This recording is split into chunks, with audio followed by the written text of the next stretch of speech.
October 4th, 1952. A rooftop above 7th Avenue, Harlem.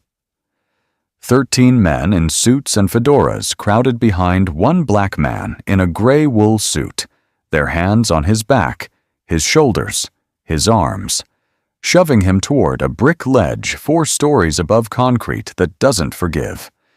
His name was Bumpy Johnson, and every one of those 13 men was certain he'd be dead before his body stopped bouncing.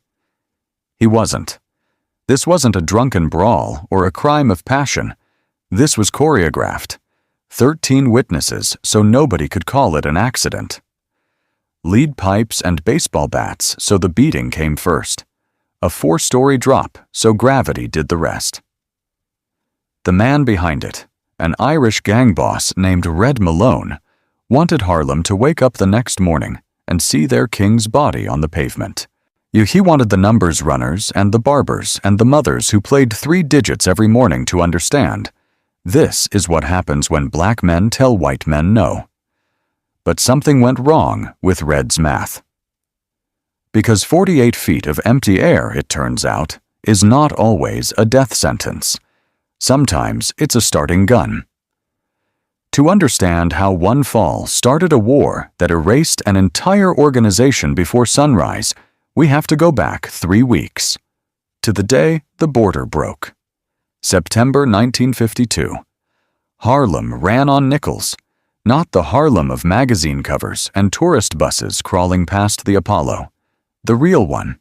Maids pressing white women's blouses for $3 a day. Porters hauling luggage at Penn Station until their spines curved like question marks. Factory men who came home smelling like machine oil and swallowed silence with their dinner. Every one of them played the numbers. 3 digits. 20 cents on a dream. You picked your combination.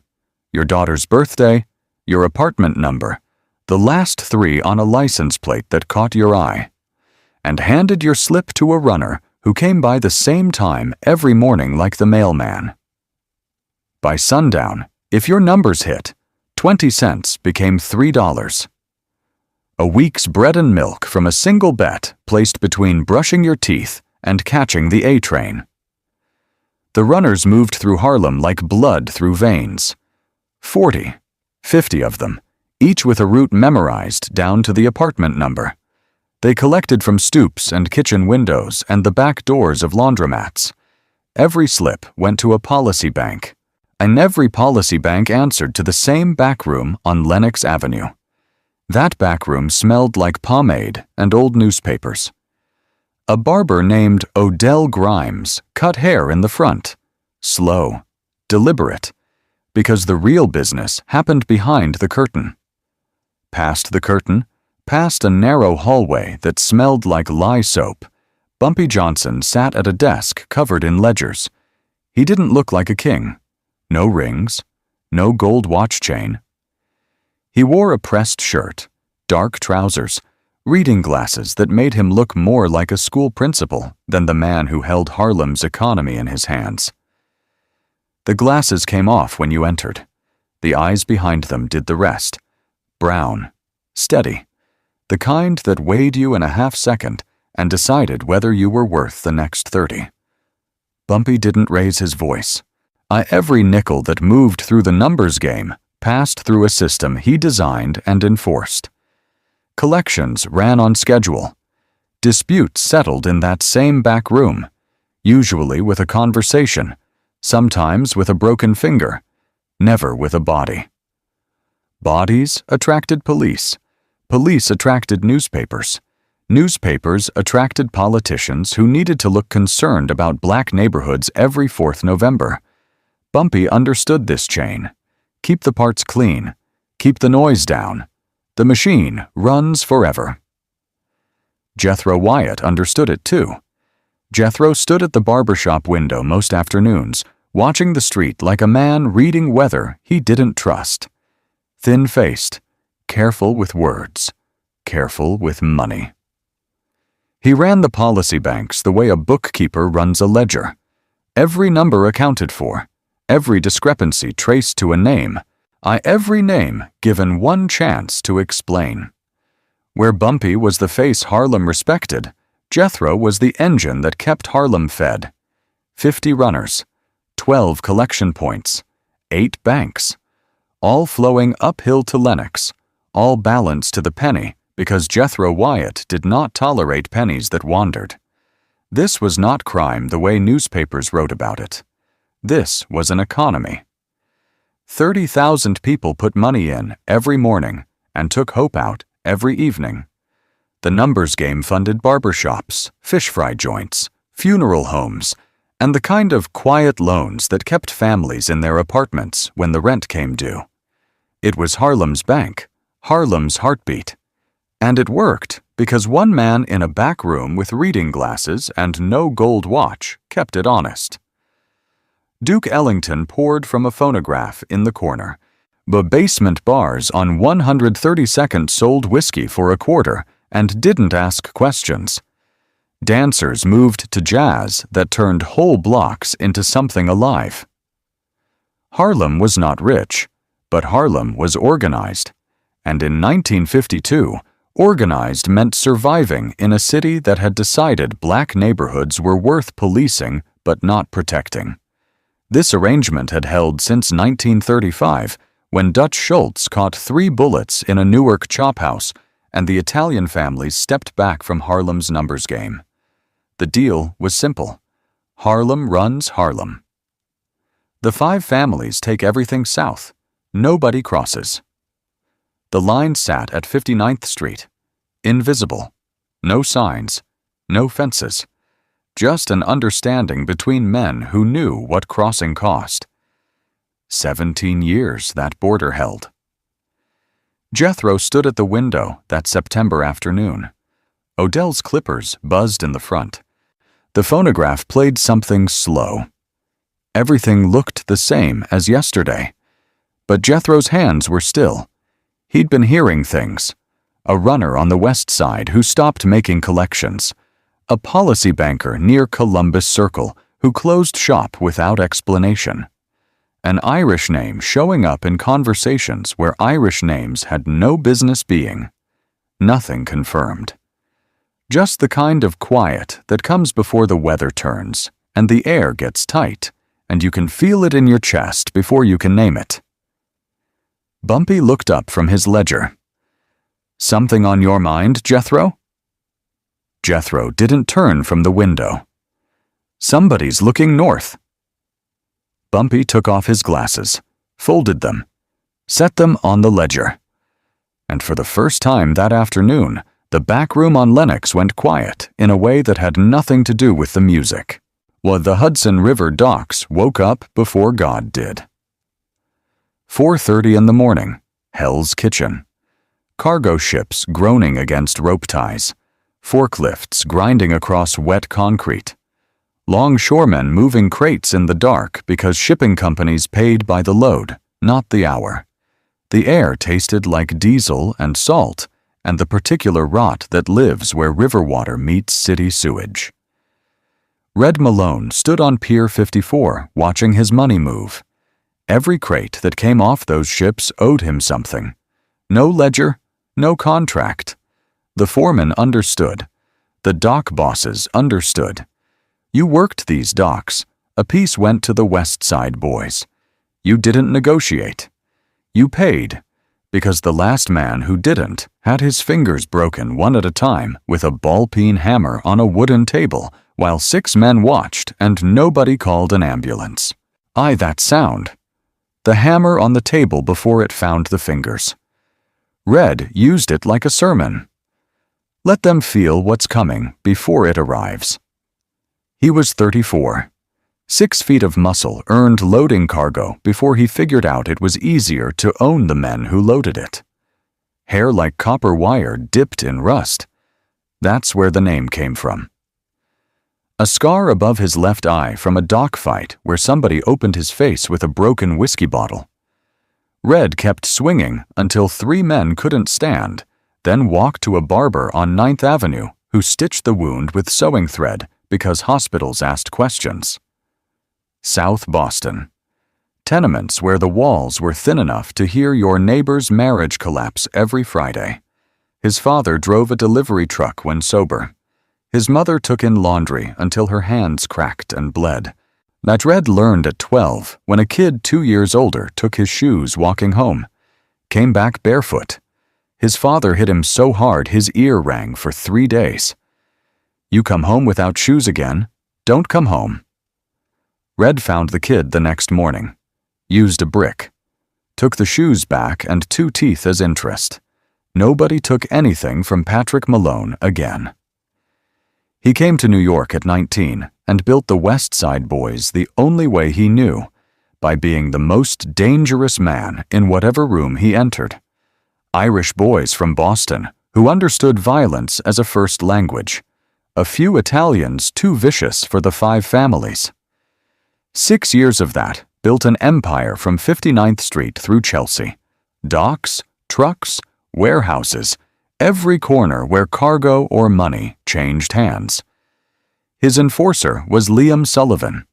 Thick-shouldered, dead-eyed, they built like something assembled in a factory that only made problems.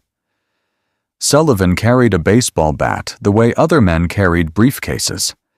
That bat had broken more bones than any doctor in Manhattan had set. Kneecaps in alleyways, ribs in parking lots, jaws in back rooms where the screaming bounced off concrete and nobody outside flinched. Red's world ran on fear the way Bumpy's ran on nickels. Different currency. Same result. And like any man running an economy, Red wanted growth. He stood at the western edge of Central Park one September evening, smoking, watching the sun drop. Somewhere past the tree line, past 110th Street, 50,000 black people were handing nickels to runners who walked the same routes every morning. Money flowing through a system held together by one man. One man, not an organization. Not 5 families with soldiers and capos and layers of insulation. One man in a barber shop with a desk full of ledgers. Simple math. Red had studied this, sent men to watch. He knew the policy banks, the collection routes, the back room on Lenox. He knew Bumpy settled disputes with conversations instead of bullets. Tight system, efficient, profitable. And it had a single point of failure. Take out Bumpy Johnson and the whole thing folds. Runners scatter, banks close, money stops, and into that vacuum walks whoever has the muscle to fill it. Red flicked his cigarette into the dark. What he couldn't see, what his mind would not let him see, was that Bumpy's restraint wasn't weakness. A man who sent diplomats to a bar on 48th Street instead of gunmen wasn't scared. He was choosing. Where Red looked at Harlem and saw a soft target run by a soft man. He saw opportunity where he should have seen patience. He saw an open door when it was a trap that hadn't been set yet. But Red had grown up in a world where talking meant stalling and restraint meant losing. Every lesson he'd learned said the same thing. Hit first, hit hardest, take what's left. It worked on the docks. It worked in Boston. It would work in Harlem. Sullivan appeared beside him, bat resting on his shoulder. Word from the boys. Johnson sent some of his people to talk to ours. Polite conversation. Mutual respect. Red didn't turn from the park. Mutual respect. He said it the way you say something you've already decided is ridiculous. One corpse equals total control. No negotiation. Sullivan nodded. The bat came off his shoulder and settled into his hand like it had always been there.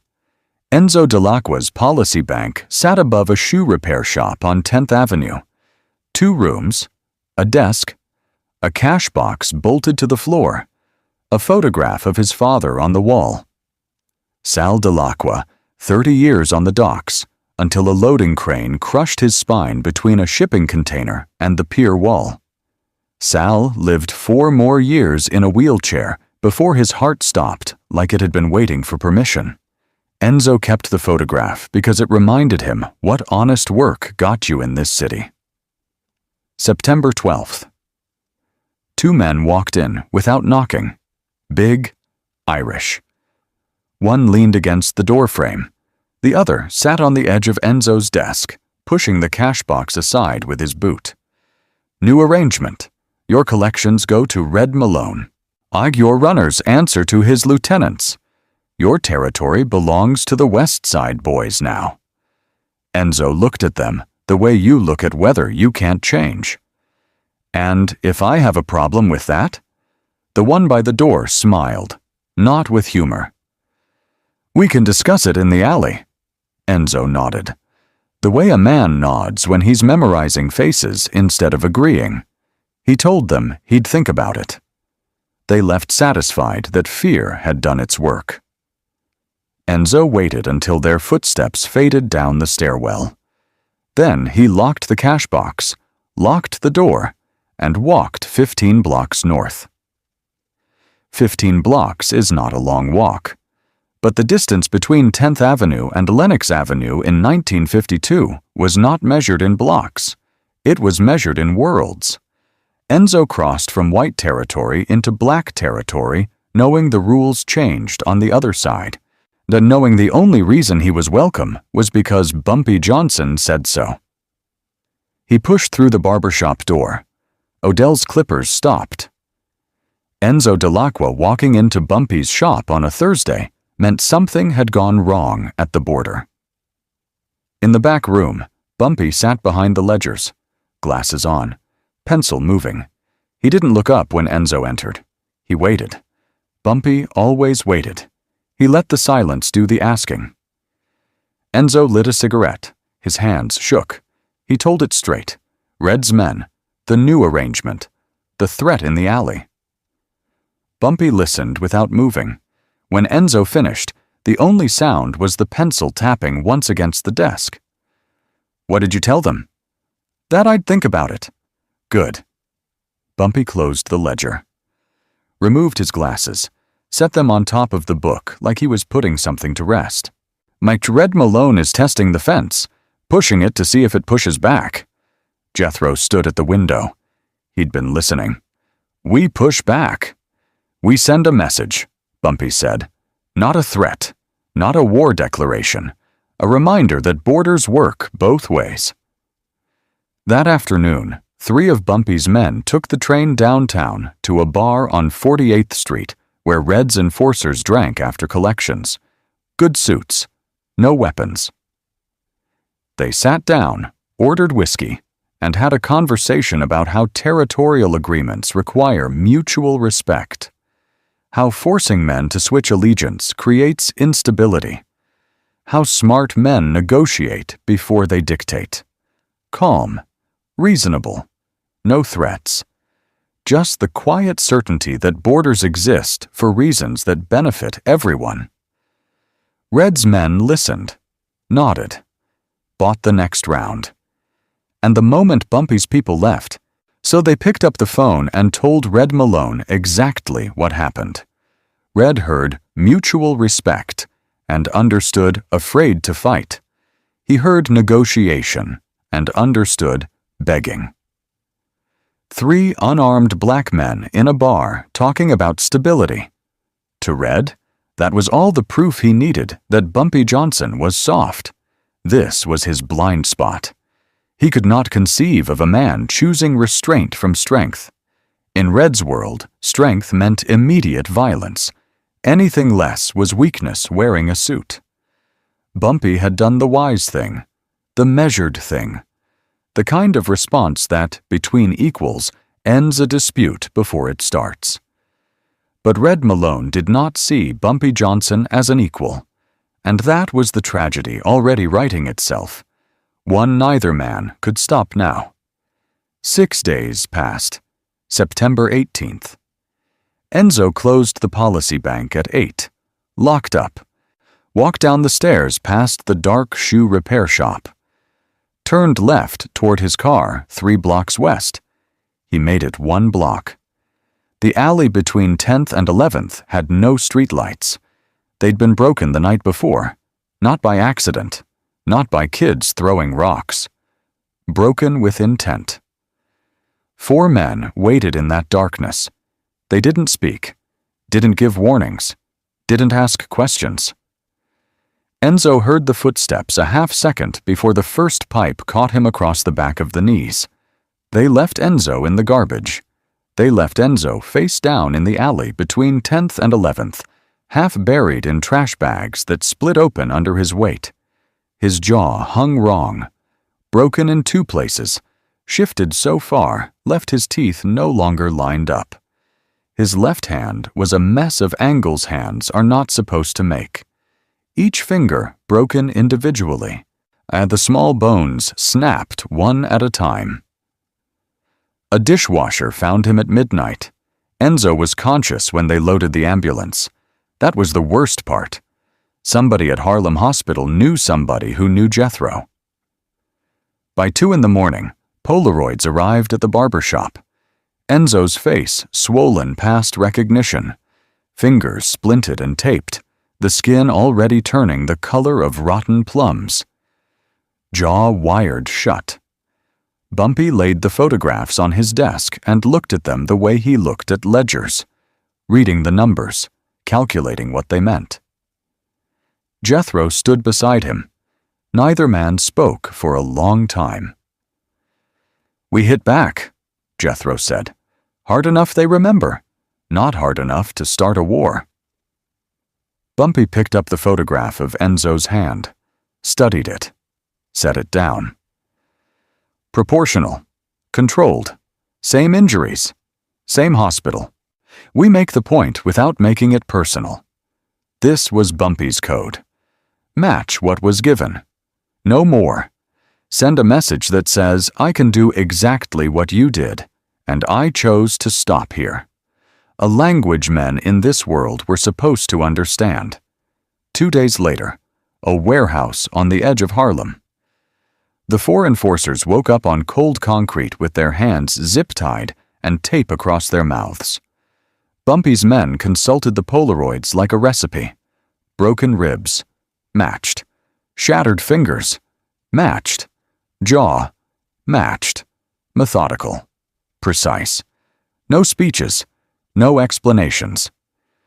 They loaded the 4 men into a truck, drove south past 59th Street into Hell's Kitchen, and dumped them on the front steps of Red Malone's office above the butcher shop on 9th Avenue, broken and breathing, arranged in a row, and pinned to the first man's chest, and 5 words on barbershop stationery.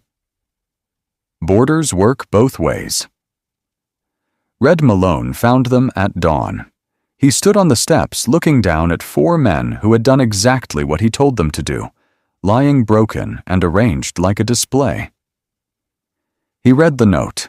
His hand closed around the paper slowly, the way a fist forms when the decision it's making is bigger than the moment. Sullivan stood behind him. "What do you want to do?" Red wasn't angry the way most men get angry. Hot, loud, reactive. What moved through him was colder.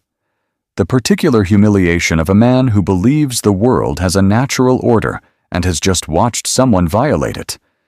A black man had put hands on white men, deliberately, methodically, with the same precision Red used, and sent a receipt. That was the part he couldn't swallow, not the violence, the precision, on the note. The fact that Bumpy Johnson had treated him like an equal, as if Harlem had the same right to retaliate that white territories took for granted. Red crumpled the note. "What kind of response?" Sullivan asked. "The permanent kind." Sullivan waited. "We take out Bumpy Johnson. We make it public. We make it brutal. We make it so Harlem knows what happens when they forget their place. When? We plan it right. No guns. No quick ending. I want him to suffer. I want witnesses.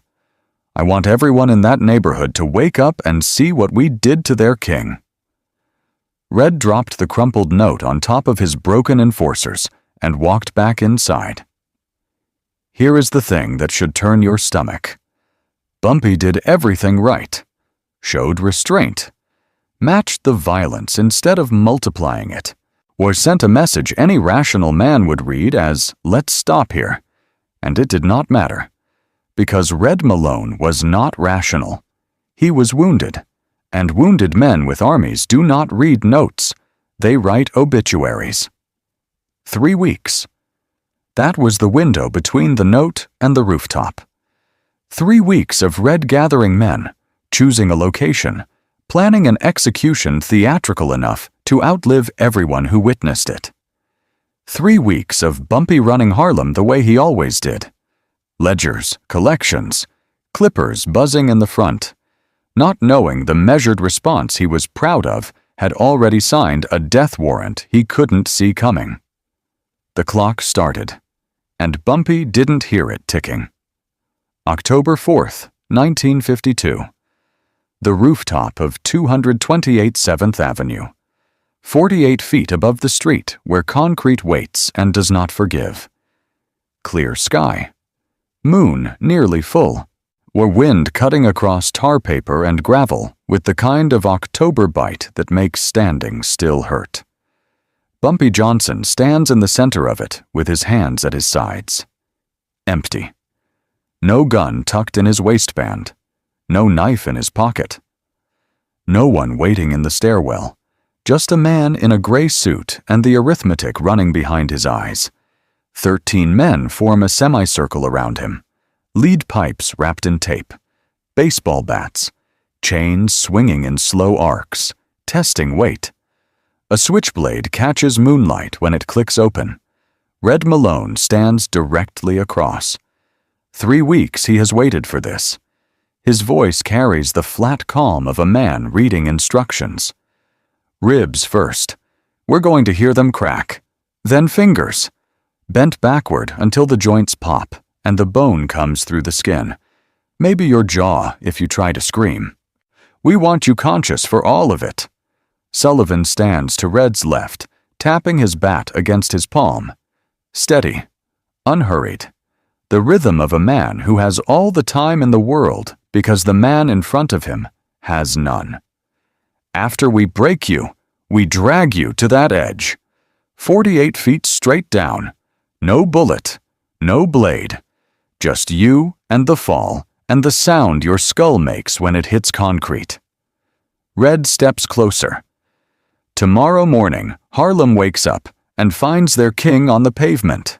That's the message. That's what happens when black gangsters think they can tell white men no. The semicircle tightens. Knuckles crack. Chains rattle.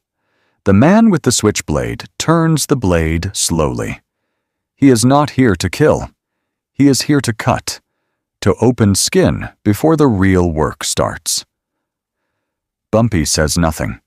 His eyes move. Not his head. His eyes. Across the semicircle, counting weapons, measuring gaps that do not exist. 13 men. Every angle blocked, every route sealed. Except one. The parapet. The low brick wall at the edge of the roof.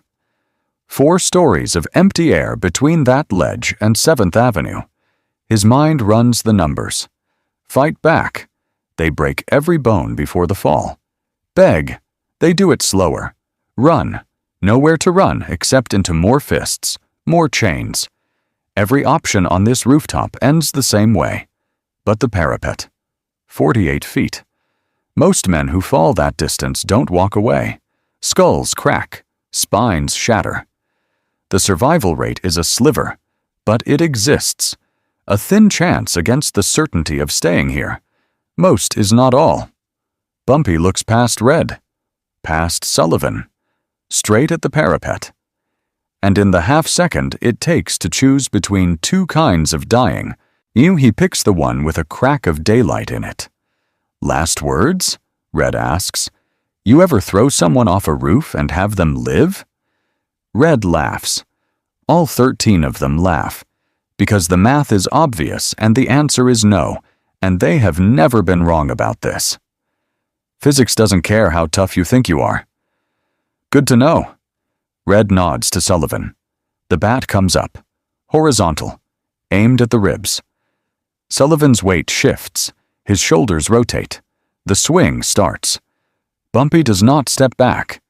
He steps forward, directly into the swing. The bat catches his left shoulder instead of his ribs. A glancing blow that sends pain screaming down his arm but keeps his lungs intact. He uses the impact, lets the momentum spin his body toward the edge, toward the parapet, toward the only exit that is not sealed by men who want him dead.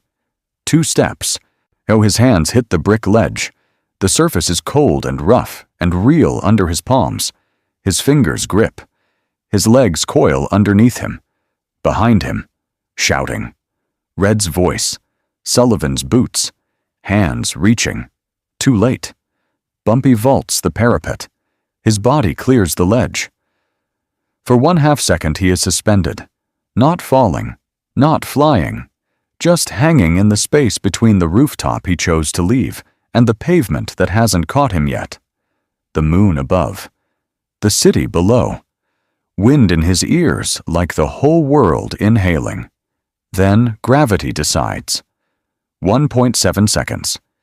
That is what physics gives a man who falls 48 feet. Less than 2 breaths.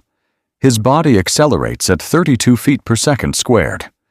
The street rises toward him, not gradually, but all at once, like a wall of stone swinging upward. Bumpy twists, fighting the air. A knot feet first, legs shatter and bone opens arteries. Not head first. That is just dying with extra steps. Somewhere in between, shoulder and hip. Spread the impact across as many points as the fall will allow. The pavement fills his vision. Gray. Cold. Final. Impact. His left shoulder hit first. The bone took force it was never built to take. Something cracked. Several things. Ribs on his left side folded like kindling. His hip compressed and the socket screamed. His head whipped back and hit concrete, and the world went gray. Not black. Not gone. Just gray. Like somebody turned the brightness down on everything and left the sound on. He could hear the wind, his own breathing. Shallow? Wet. Wrong. Voices 4 stories up. He's still breathing. A pause. Then Red's voice, flat as a closing door. Not for long. I get down there. Boots on stairs. 13 men descending to finish what gravity didn't. Bumpy lay on 7th Avenue with his left arm useless, ribs shifting with every breath, hip refusing weight. Pain arrived all at once. A wall of it, so total it stopped feeling like pain and started feeling like weather. Something he was inside of. His fingers twitched. Toes answered. Spine held. Skull held. Broken in a dozen places, but the parts that kept a man alive and thinking were still connected. Then hands grabbed him. Not from above, from the side, from shadows between buildings. Hands that were not Irish, not white, not there to finish anything. Harlem's hands. A man from the building across the street who'd been smoking on his fire escape when a body fell from the sky. A woman from the corner laundromat who heard that sound, the one a human body makes against concrete, the one you never unhear, and came running with a kitchen towel still in her hands. 2 young men from the stoop next door who didn't ask questions because a black man was bleeding on a black street and white men were coming down the stairs. Nobody told them to help. Nobody organized them. They just moved. The way a neighborhood moves when the man who keeps it running is dying on its pavement. They dragged him. Roughly, without the care broken bones demanded, because care takes time, and time was counted in boots descending 4 flights. Into the alley between 228 and 230. Into darkness deep enough to disappear in. Someone pressed cloth against his head where the pavement had split his scalp open. The towel turned red immediately. The woman held it tight anyway. We need to get him to a hospital. Bumpy's eyes focused. Half focused. Enough to see the face above him and the alley walls closing in. No hospital. The words came through teeth clenched so hard they could have cracked. Hospital means police report. Police report means Red knows I survived. Red knows I survived means he comes back to finish it. You're bleeding. Your shoulder's broken. Your ribs. Get Freddy. Freddy Toombs. He fixed bones in the war. He can fix these. Someone ran for Freddy. Bare feet on pavement, disappearing into the dark. Someone else brought blankets that smelled like mothballs. They laid Bumpy on cardboard while the woman kept pressure on his scalp, and the two young men stood guard at the alley mouth, watching for boots. Above them, voices in the stairwell. Closer. The lobby door. Red's men hit the sidewalk at a run. 6 of them, spreading out, looking for a body that should have been exactly where physics left it. It wasn't. Blood on the pavement, a smear trailing toward the curb, and then nothing. Sullivan looked both ways down 7th Avenue. Parked cars, windows where curtains had been pulled shut in the last 2 minutes. An old man on the corner, standing with his hands in his pockets, looking at nothing. Where is he? Where is who? Sullivan grabbed his collar. The man who fell. Didn't see anyone fall. Just came out for some air. A window on the 3rd floor closed. A light went off on the 2nd. The street pulled its mouth shut the way Harlem had always pulled its mouth shut when white men came asking questions they had no right to answers for. Red reached the sidewalk last, stood where the blood was. Looked at the stain. Looked at the blank faces on a street that had swallowed a man whole and would sooner die than spit him back out. Search the alleys. They searched. Found garbage and rats and doors locked from the inside 30 seconds before they tried them. They found a neighborhood that had decided, without a meeting, without a signal, that whatever happened tonight was nobody's business but Harlem's. Red stood on 7th Avenue for a long time. The blood was drying. The wind was erasing it. And somewhere behind walls he could not breach, Bumpy Johnson was still breathing. Red didn't know that yet, but he could feel it, the way you feel someone watching from a window you can't see. Uncertainty. The one thing Red Malone had never had to fight. Freddy Toombs arrived 15 minutes after the fall with a leather bag that smelled like iodine and old war. He was not a doctor. Freddy learned his trade in Korea, patching boys together under artillery fire in frozen mud, where the only anesthetic was a belt between the teeth. He knelt beside Bumpy and opened the bag. The shoulder, dislocated, the joint so far out of socket, the bone pressed against skin from inside. The ribs, 4 broken, 2 visible through the shirt, pressing outward at wrong angles. The hip, swollen, refusing weight. Freddy shook his head. This is going to hurt worse than the fall. Do it. Freddy reached for the morphine in his bag. A small vial. Enough to take the edge off. Enough to make what came next survivable without screaming loud enough to bring Red's men back. No morphine. Freddy stopped. I need to think. I need my head clear.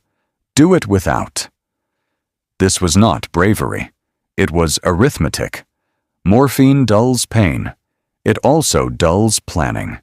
And planning was the only thing standing between Bumpy Johnson and a second visit from men who thought he was already dead.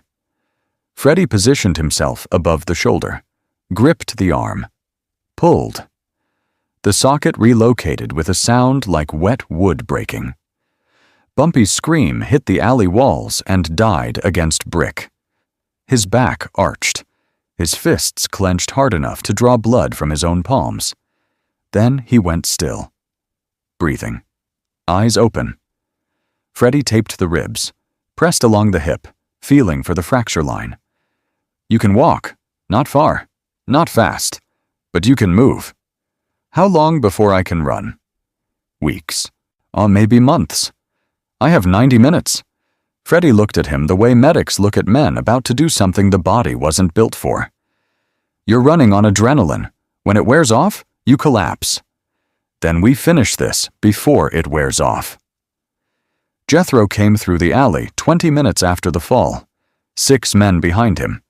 He took one look at Bumpy, upright against the wall, shoulder wrapped, ribs bound, face gray, jaw clenched, and said nothing. They said you were dead. They were wrong. Bumpy forced himself to stand. Left leg barely held. Right arm did all the work. Every movement a negotiation with pain that did not want to negotiate. He stood anyway, because standing was what the next hour required, and every minute on the ground was a minute Red believed he had won. Was how long before Red figures out I'm alive? An hour, 2 if we're lucky. Get everyone, every man who can hold a weapon and follow orders. The word moved through Harlem like fire through dry wood.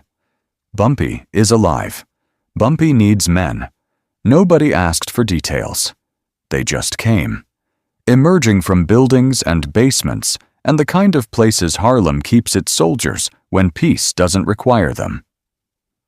30 men filled the barbershop basement within 40 minutes. Policy bank enforcers, dock workers, Korean War veterans who brought violence home to streets where that education proved useful. Men who owed Bumpy favors or money or their lives and understood tonight was when debts came due. Bumpy stood at the front, Freddie beside him, morphine still in his pocket. A map spread across the table with 5 locations circled in red. Red Malone thinks I'm dead. That gives us 1 window to hit back before he corrects his mistake. He pointed to each mark. Sullivan's Tavern on 48th, Dems's Gym on 10th Avenue, Lucky 7 Social Club on 52nd, Murphy's Garage near the docks, Alice's Bar on 46th. 5 targets, 5 teams, simultaneous, no warnings, no survivors who can phone ahead. No room for anyone to call for help before the next hit lands. The room was quiet, not fear. The quiet of men doing math and finding the answer acceptable. This is not revenge, Bumpy said. His voice carried despite the ribs fighting every breath. Revenge is emotional. Revenge makes you sloppy. This is elimination. We remove the Westside Boys so completely that by morning there is no one left to come back. He divided the men. 5 teams. Each got a target, a timeline, and instructions. First strike at 10:45, second at 10:46, third, fourth, fifth. 60 seconds apart.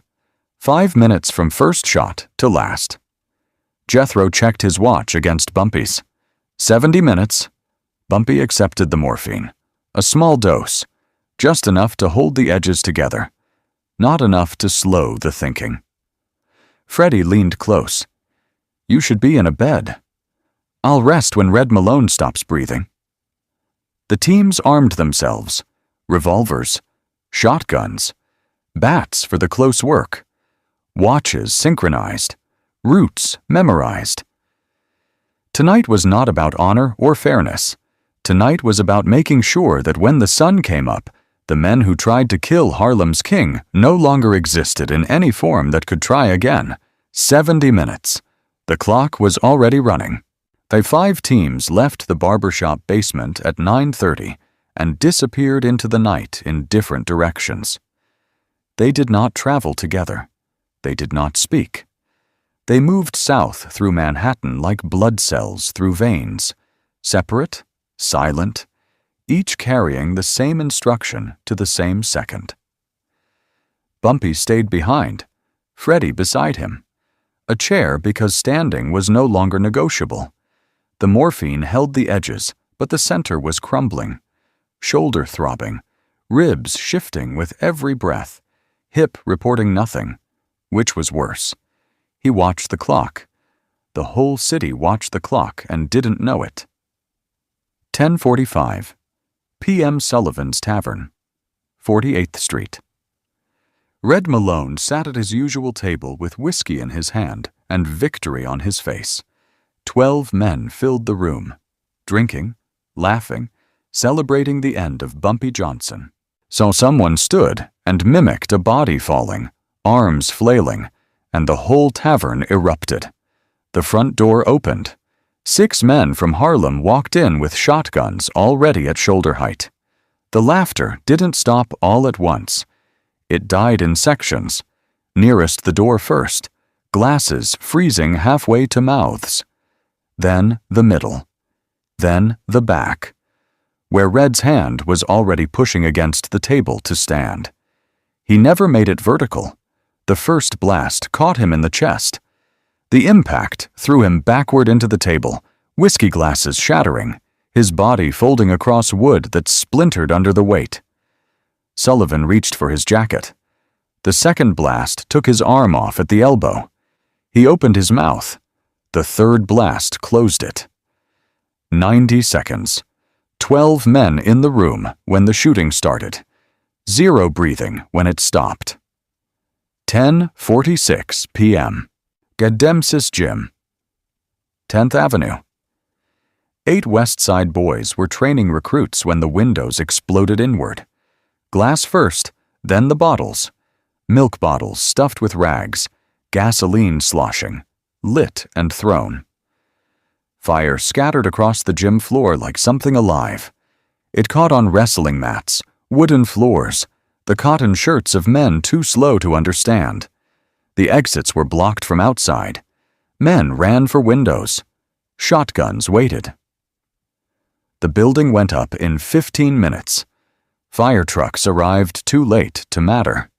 10:46 p.m. Lucky 7 Social Club, 52nd Street. The basement had one entrance and no windows. Red kept his money here, his records, 3 accountants who tracked every dollar. Team 3 came through the door and locked it behind them. The accountants looked up from their desks. Shotguns in an enclosed space. The accountants died where they sat. The records, every dollar, every name, soaked in gasoline and lit. 10:47. Murphy's Garage, Westside Docks. 4 men who made people disappear into the Hudson. Mechanics who poured concrete around ankles and drove to the waterfront at 3 in the morning.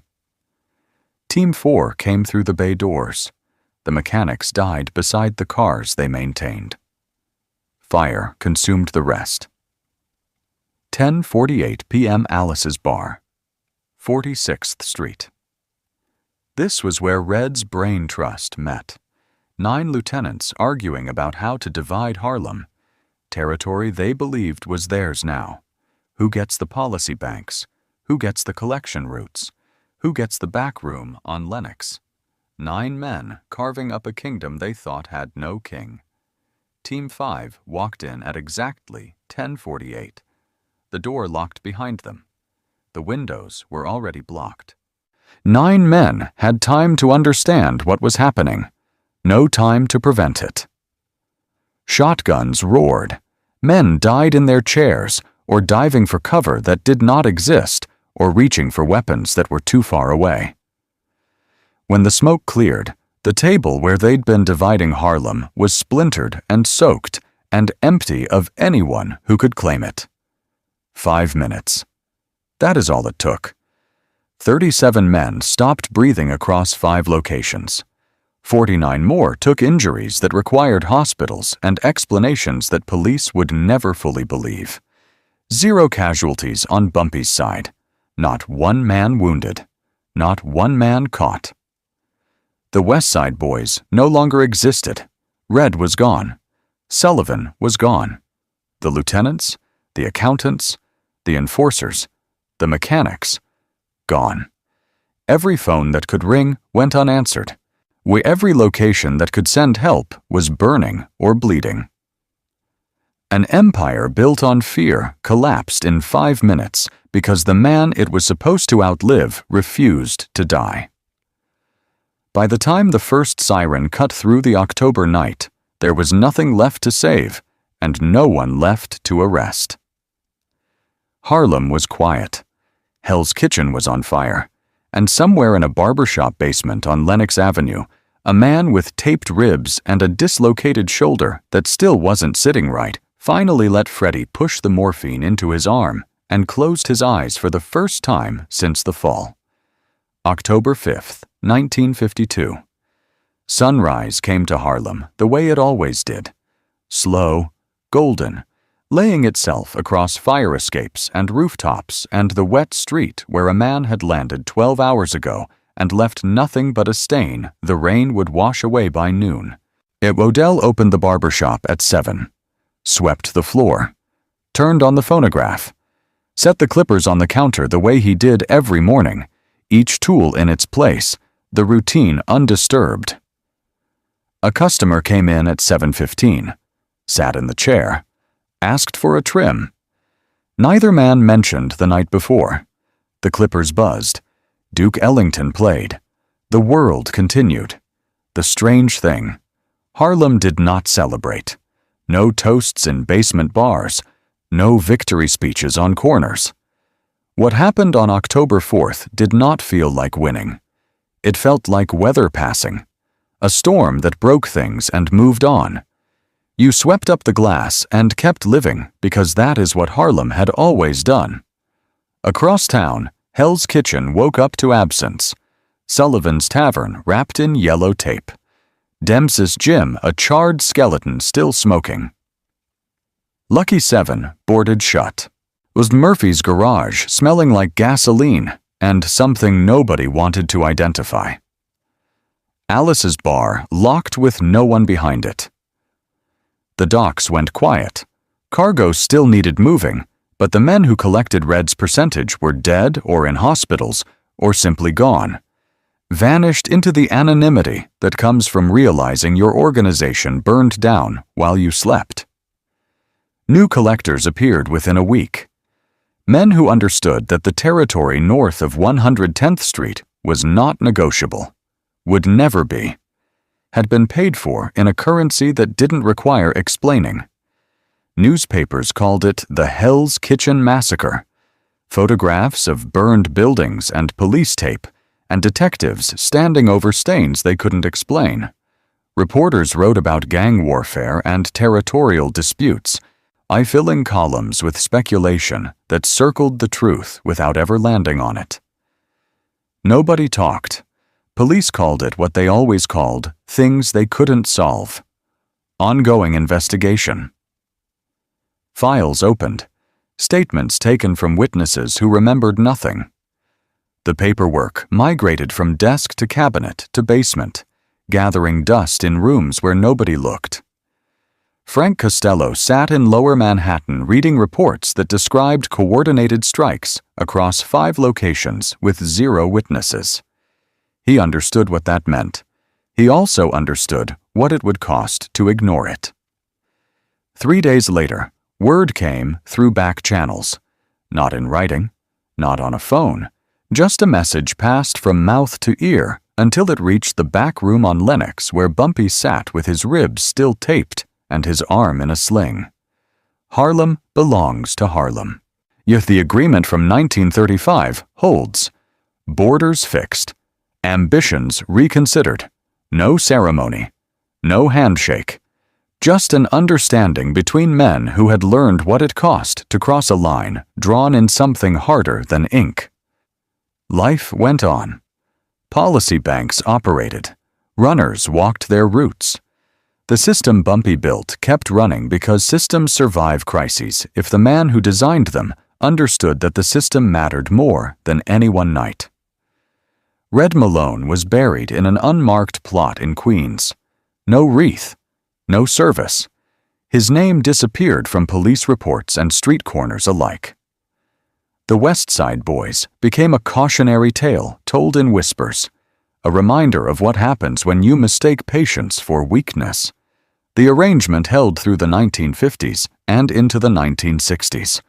Borders respected. The lesson of October 4th embedded in how New York's underworld operated. Not spoken, just understood. Bumpy Johnson died on July 7, 1968. Not from a fall, not from a bullet. His heart stopped in a restaurant on 116th Street.